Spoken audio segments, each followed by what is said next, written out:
Welcome back to the Pieces Here podcast, friends and peace scholars. I'm Avis Kalfsbeck, and I'm so happy to bring back the feisty early arbuckle wit of reporter Kitty Ocampos to help me introduce my new book, Bullet Poof. We'll be back to the Peace Words Peace classes on July 1st, and it's a great time to catch up on the classes we just finished. They start at episode 200. Kitty is a fictional character we heard from last summer. I've decided to do these satirical episodes all June because it's National Gun Violence Awareness Month. You can get more info about how to support these gun reduction efforts at wearorange.org, which is also in the show notes. I always knew guns would be a book topic when I started the Pedro the Water Dog Saves the Planet series. If you're new to my work, these aren't kids' books. They're books for people who realize this planet won't save itself. You can find Bullet Poof at your favorite bookstore or for free during the month of June at aviskalfsbeck.com/bullet-poof. That's Poof. Here is one of the dedications of my new book, Bullet Poof. For my uncle and father, who in the late 1960s started a company to lock gun barrels.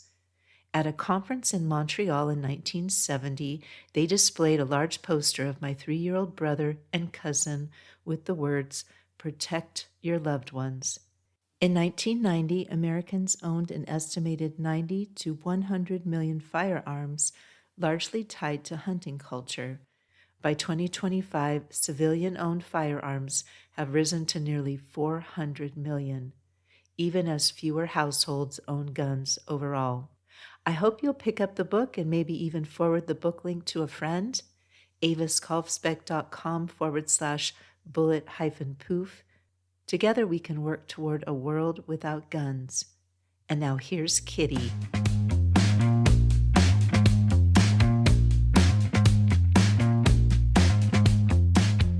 Well, hey there, friends and neighbors. Kitty Ocampos coming to you live from the Spokeasy Community Forge and Makerspace.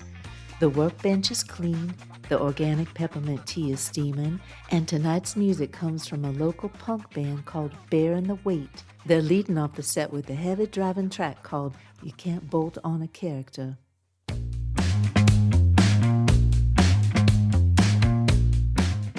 And folks, the spirit in here is just lifting my heart tonight. We've got 3 neighbors over at the tire rack helping a newcomer mount a basket onto a commuter frame, talking and laughing up a storm. And I am so happy to report once again, no one here is holding a gosh darn gun.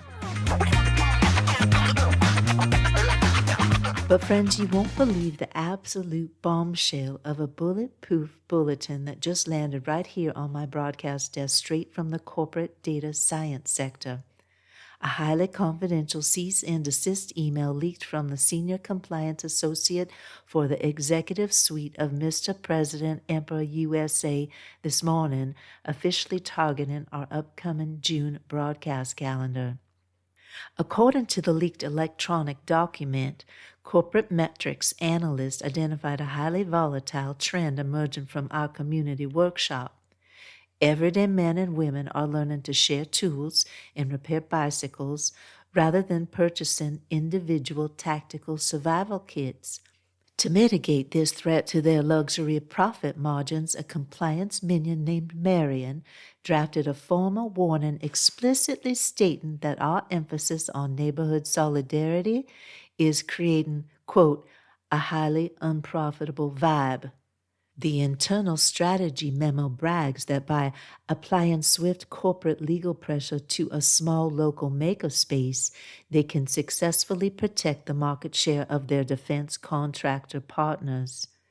The compliance consultants note that these big boardrooms will gladly threaten local volunteers with legal action just to keep consumers locked in a state of profitable fear, using defensive corporate jargon as a shield to avoid facing the reality that real-world community safety cannot be bought off a retail shelf.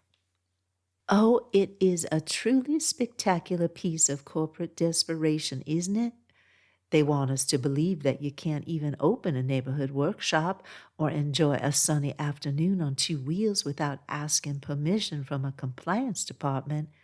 They take a local group of friends fixing old steel 10-speeds and try to frame it as a dangerous threat to the defense industry, trading the honest, open vulnerability of a community gathering for a heavy, bolted-on display of legal intimidation.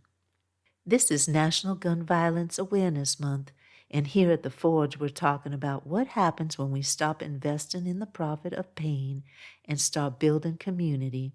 This series is inspired by Poof, the new novella by Avis Kalfsbeck. It's about a town that decides to turn their guns into bicycles. Turns out, the bravest thing you can do is put down the armor, ignore the corporate cross-promotions, and just enjoy the ride. Thanks for hanging at the Spokeasy tonight, friends. Take care of each other out there. Listen for the peace.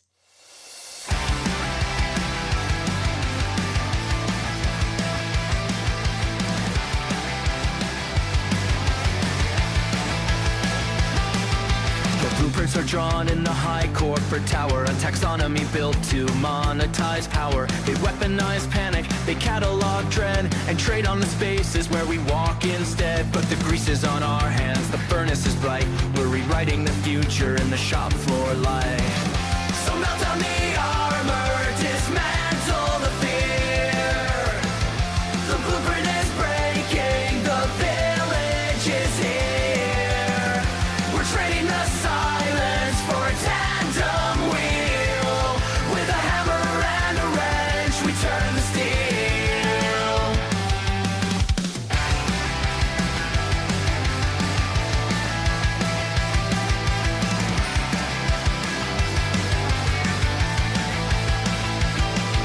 They wrap up the stress in a tactical vest and sell a subscription to a concrete nest. But the sidewalk is wide and the driveway is clear, and true solidarity's conquering fear. Leave the compliance to the suit on the phone. We're building a neighborhood out of our own. So melt down the armor, dismantle the fear. The blueprint is breaking, the village is here. We're trading the silence for a tandem wheel. With a hammer and a wrench, we turn the steel. The gears are engaging. The chain is in place.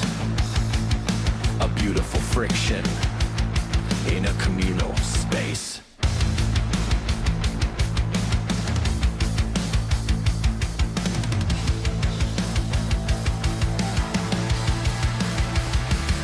No individual fortress is built on retail, just regular people where the markets fail. The bravest rebellion is a door open wide, with a bell on the bar and the armor